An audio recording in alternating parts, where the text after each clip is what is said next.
কুষ্টিয়া শহরের চৌরহাস এলাকায় ব্যাটারি চালিত এসব অটোরিকশা চলাচলে নেই নিয়ম নীতির কোনো বালাই। বেপরোয়া গতিতে চলছে অবৈধ এসব যান। একই চিত্র শহরের প্রধান সড়ক থেকে অলিগলি সব জায়গায়, যে কারণে প্রতিনিয়ত ভোগান্তি বাড়ছে সাধারণ মানুষের।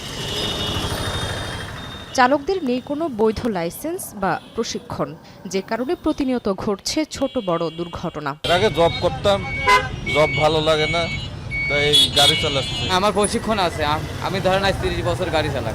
বিগত বছরগুলো থেকে তুলনামূলক আস্তে আস্তে অনেক বৃদ্ধি পাচ্ছে। যেমন এখন আমরা দেখতে পাই রাস্তায় হাঁটার জায়গা নাই। অতি দ্রুত গতিতে অনেক অটো রিক্সা চলে যাচ্ছে, রিক্সা চলে যাচ্ছে, অনেক প্রাণহানি ঘটছে। কিভাবে এত অটো এই শহরে চলতেছে এবং প্রশাসন কেন নীরব, এটা আসলে আমাদের কাছে একটা প্রশ্নই থেকে যাচ্ছে।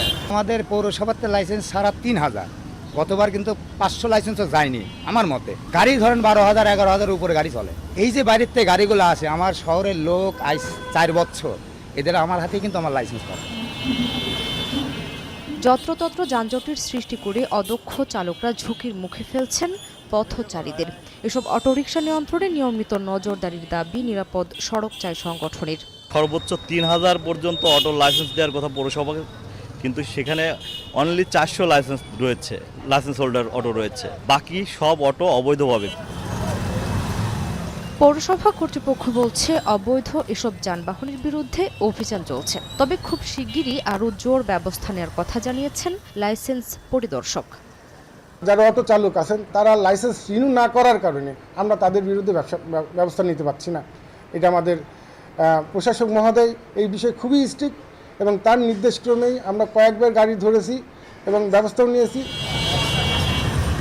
এদিকে জেলা প্রশাসক বলছেন সড়কে লাইসেন্সবিহীন অটোরিকশা চলাচল সম্পূর্ণ অবৈধ। দ্রুতই এ ব্যাপারে কঠোর পদক্ষেপের হুঁশিয়ারি দিয়েছেন তিনি। কুষ্টিয়ার মতো একটি জনবহুল শহর এবং একটি পুরানো শহর, এখানে জনসংখ্যার ঘনত্ব অনেক বেশি। এই শহরগুলোতে কিন্তু এটি একটি আসলে সাধারণ মানুষের চলাচলের ক্ষেত্রে একটা বড় প্রতিবন্ধকতা হয়ে দাঁড়িয়েছে।